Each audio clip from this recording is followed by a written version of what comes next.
we are trying to figure out how technology will help us as we come into county government, come into the whole environment of devolution. It's been an intense 2 days, people discussing, both from a business, from a social perspective, see where we are. We have an interesting panel in front of us trying to figure out what the final issues are, and I'll probably sort of go straight into it, starting with you, Isis.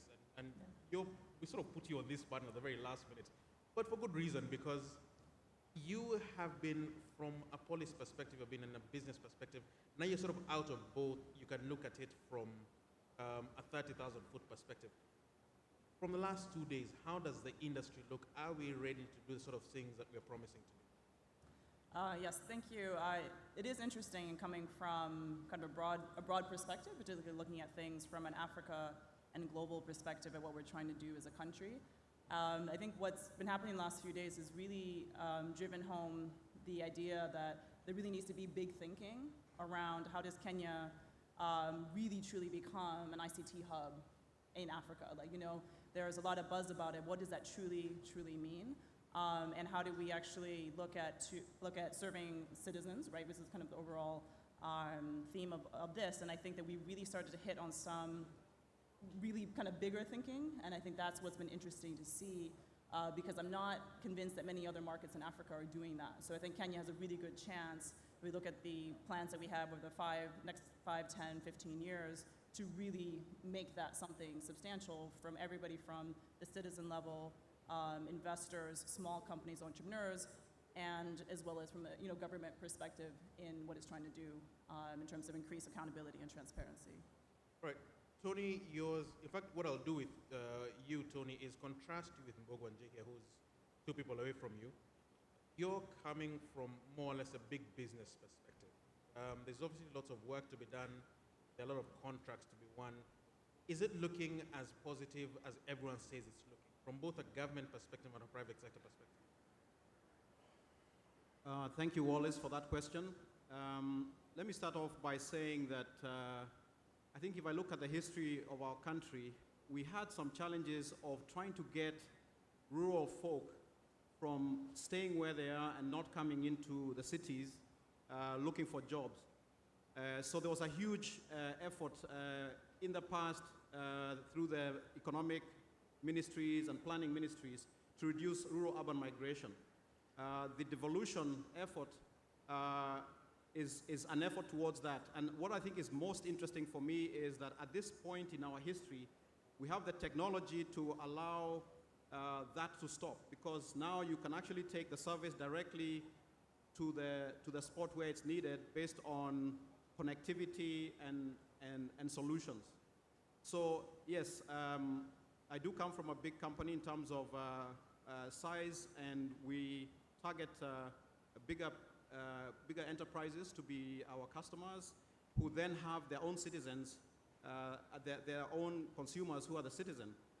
So we think that we have a lot to offer in terms of providing those citizens where the services where they're needed. And we take a lot of our experience from South Africa, where we're doing this in 100 different municipalities. There are 200 or so municipalities, and about half of them are running our system. So there's a lot we can take from our multinational experience, our global experience, and bring it home and take advantage of the technology and the infrastructure. So I think we're getting there.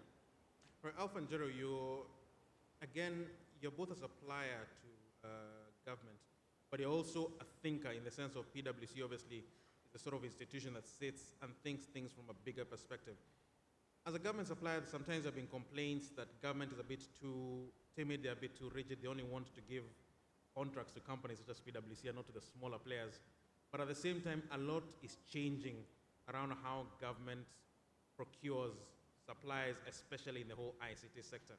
Are you seeing these changes happening? Is it where we were maybe 5 years ago? Yeah, thank you, Wallace. My take on this is that the Kenyans are becoming more demanding. They are asking more of what value they are getting out of the government.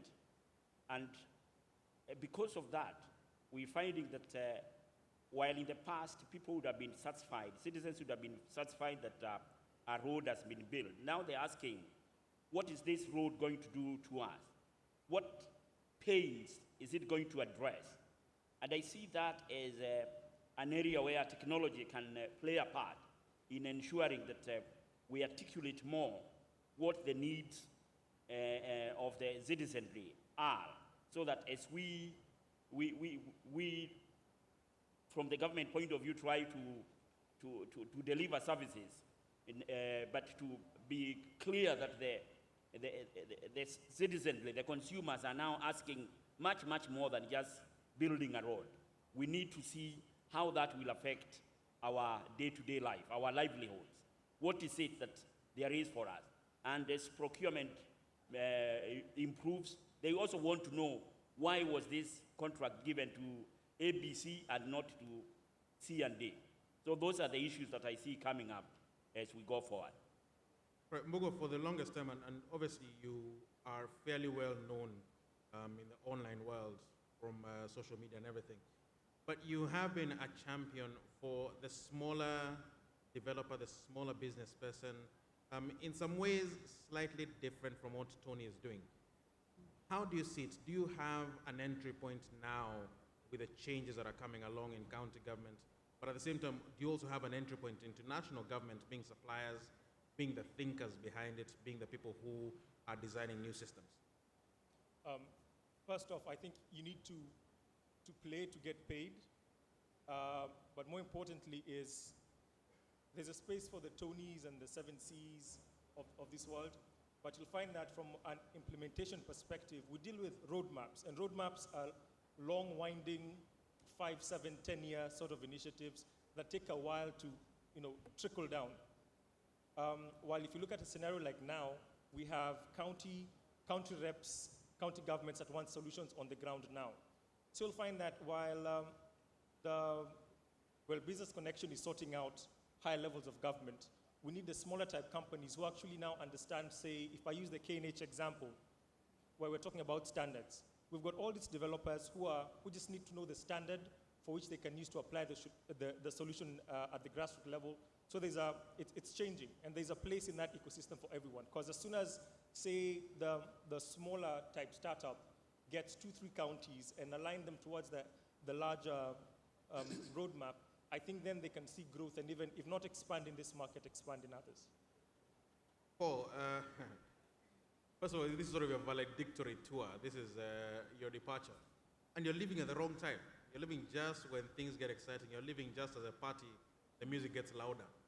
This is when things are going to be as they should, but you're on your way out. Yeah, I'm not going to talk about my leaving because obviously as a public servant, you serve at the pleasure and privilege of those who give you the responsibility. But it's exciting times. I think we've got a lot of work to do. We haven't finished what we started. Companies like Mbogo's company and others, we need many more of those, and we haven't completed that work. I think we need to feel that we exist to create companies in ICT that can provide support to the government's agenda. And that is possible. We're seeing more of it. You saw some of the award winners today who represent that endeavor. But Wallace, I've always had an argument that says that we need companies that create, and we also need companies that replicate. So not everybody has to be a company that creates new business ideas and creates new products. And I think Mike Macharia said it quite aptly, quite eloquently earlier. I'm thinking that maybe we now need to start having companies that are almost like franchises, which understand an established business process and an established business model, and work with big companies to actually extend. So that's one. The second thing, obviously, and I know we're going to go and talk about this, is that even the work of defining the problem is not complete. I think this forum today helped us to start looking at ICT in service delivery terms rather than in technology terms. It was wonderful because we never had anybody really describe technology.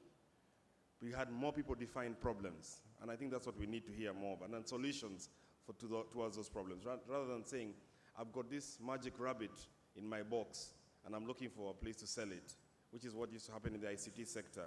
Now they're saying, what's your problem? how can technology solve that problem? So people who are not technology people are beginning to feel very comfortable working with the government because they are not feeling intimidated that unless I'm a technology guy, I cannot come to this conference, for example. But the problem is, Paul, and I'll still stick with you, is that comfort level can be deceiving in the sense that in the last 2 or 3 years or so, what you've had is people getting excited creating mobile phone applications. So as long as, I'm not supposed to have this one here, but as long as your app is on a mobile phone, people are talking about it, you're on international media stations, you get invited to present at conferences like this, you've done enough. And what people are complaining about is that that's where it ends. Not about creating the solution, is the fact that I have an app that I can boast about. But you need the culture. You know, in any ecosystem that is creating businesses, you need that culture to be pervasive. And I think that's what is great. You want more people doing more things. Look, if those guys were not writing mobile applications, what else would they be doing? Solving problems. Sorry? I suppose they'd be solving problems. No, not necessarily, because you see, there's plenty to go around. There are guys who are playing soccer, others are doing border business, others are teaching, and then we have those guys who write mobile applications, and we want many of them. Because when you have many of those people, the cream rises to the top. Some people realize through execution what it really means. Like, I need to do an application, I need to write a software that can then solve a problem, and I'll make money doing that. And the problems exist are plenty. In the rural villages, there are plenty of problems that are looking for solutions. Actually, there are more problems looking for solutions than there are solutions looking for problems. So you'd actually say we have a huge growth market. So the trick is to define those problems intelligently enough for somebody to say, this one requires a technology application to be able to solve.